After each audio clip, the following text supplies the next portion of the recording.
नमस्कार दोस्तों, आज हम आपको लेकर चलते हैं भारत के मनमोहक टी गार्डन्स की ओर, जहां हर दिन हजारों लोगों की मेहनत से वह चाय तैयार होती है जिसे आप और हम बड़े शौक से पीते हैं। चाय के हर कप के पीछे एक लंबी यात्रा छिपी होती है और उसी यात्रा को आज हम शुरुआत से लेकर अंत तक समझने वाले हैं। सबसे पहले बात करते हैं पत्तियों की तोड़ाई की। सुबह की हल्की धूप और ठंडी हवा में टी प्लकर्स अपने काम की शुरुआत करते हैं। यहाँ 2 लीफ एंड ए बड, यानी केवल 2 नर्म पत्तियां और एक कली ही तोड़ी जाती है। यही पौधे का सबसे नाजुक और सबसे मूल्यवान हिस्सा होता है और इसी से सर्वश्रेष्ठ क्वालिटी की चाय तैयार होती है। काम करने वाले लोग बेहद सावधानी से पत्तियों को चुनते हैं ताकि पौधे को कोई नुकसान न हो और उसकी अगली फसल उसी तरह स्वस्थ रह सके। जहाँ उत्पादन बड़ा होता है, वहाँ हाथ से तोड़ाई के साथ साथ विशेष मशीनों का भी उपयोग किया जाता है।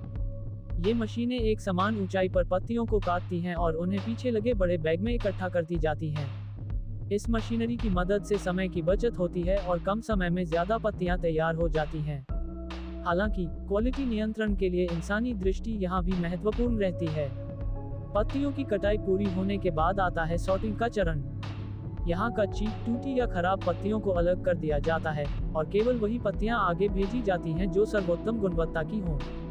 ये प्रक्रिया चाय की खुशबू और स्वाद को बनाए रखने के लिए बेहद महत्वपूर्ण होती है।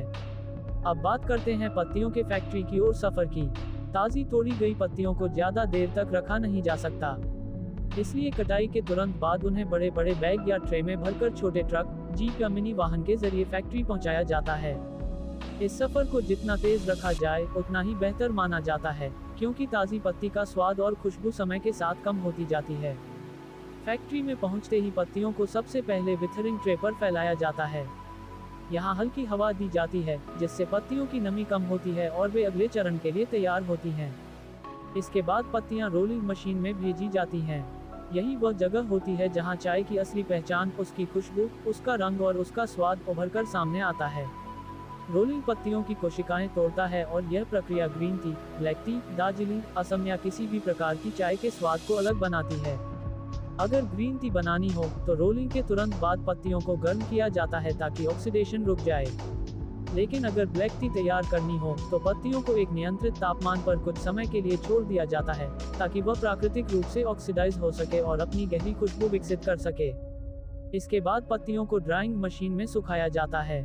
यह अंतिम और बेहद महत्वपूर्ण चरण होता है जहां चाय को पूरी तरह सूखा, हल्का और संग्रहण योग्य बनाया जाता है। ड्राई होने के बाद चाय का ग्रेड तय किया जाता है, कौन सी पत्ती प्रीमियम क्वालिटी में जाएगी, कौन सी रेगुलर मार्केट में और कौन सी डस्ट टी के रूप में इस्तेमाल होगी। अंत में ये चाय पैक होकर देश और दुनिया के अलग अलग हिस्सों में भेज दी जाती है और वहां से यह आपके घर, आपके कप तक पहुंचती है। एक साधारण सी लगने वाली चाय की चुस्की के पीछे कितनी मेहनत, समर्पण और समय लगता है, वह आज आपने करीब से देख लिया। अगर आपको चाय की यह असली यात्रा पसंद आई हो तो इस वीडियो को लाइक और शेयर जरूर करें।